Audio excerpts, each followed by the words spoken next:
আসসালামু আলাইকুম। নাদিয়া সুলতানা লিজাস কিচেনে সবাইকে স্বাগত নতুন একটি ভিডিও দেখার জন্য। আজকে আমি তৈরি করব কাঁচা আম দিয়ে মজার একটি শরবত তৈরির একটি রেসিপি। আমরা এখন প্রচুর কাঁচা আম পাওয়া যাচ্ছে বাজারে, সেজন্য আমরা সামনে কিভাবে শরবতটা খাবো বা আমটা কিভাবে সংরক্ষণ করে রাখবো লিকুইড ফর্মে, সেটাই আমি এখন আপনাদেরকে দেখাবো। এখানে আমি প্রায় 250 গ্রাম কাঁচা আম নিয়ে নিয়েছি এবং সিদ্ধ করে নিয়ে নিয়েছি ছিলে। আর এদিকে কিন্তু আমি একটা মশলা রেডি করে নিয়েছি।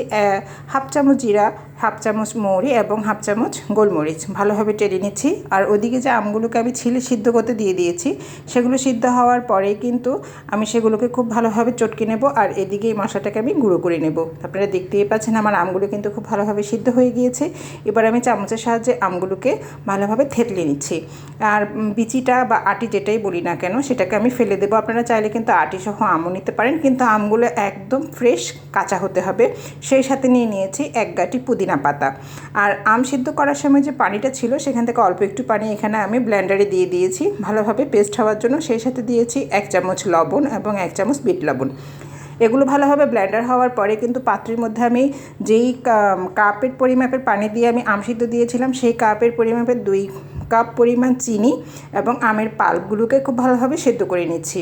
এটা খুব ভালোভাবে লিকুইড ফর্মে এসে গেলে আমরা যে আপনার চিনির যে একটা শিরা তৈরি করি, লিকুইড শিরা, একটু ঘন শিরা, সিরকা যেটাকে বলা হয় চিনির শিরা, সেটার মতন কিন্তু এটা তৈরি হবে। আর এখানে একটু কালারটা সুন্দর আসার জন্য আমি ফুড কালার ইউজ করেছি। আপনারা চাইলে কিন্তু নাও ইউজ করতে পারেন, কোনো সমস্যা নেই। আর সেই যে ভাজা মশলার গুঁড়োটা, এটাও কিন্তু এই লিকুইডের মাঝখানেই চলে যাবে।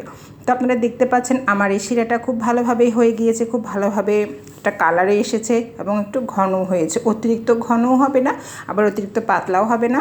হাতের মধ্যে আঠালো আঠালো ভাব আসলেই কিন্তু আপনারা চুলা থেকে এটি নামিয়ে নেবেন। নামানোর পরেই কিন্তু 1 ফালি লেবুর রস এখানে চিপে দিয়ে দিবেন, যাতে শিরাটা যাতে ঘন বা চাক হয়ে যেতে না যায়। আমরা কিন্তু জানি চিনিকে যখন আমরা গলিয়ে ফেলি শিরা তৈরি করি, তখন কিন্তু এটা কিন্তু জমে ঠান্ডা হয়ে গেলে কিন্তু শক্ত হয়ে যায়। তো সেই জন্য এখানে আমরা লেবুর রস ইউজ করব। তো তৈরি হয়ে গেল আমার লিকুইড ফর্মে কাঁচা আমের শরবতের যে লিকুইড একটা রস, সেটা আমি তৈরি করে নিয়েছি। খুব মজাদার একটি খাবার। আমার এই রেসিপিটি যদি আপনাদের ভালো লেগে থাকে, তাহলে আপনারা আমার চ্যানেলটি সাবস্ক্রাইব করে দেবেন। দেখার জন্য ধন্যবাদ সবাইকে।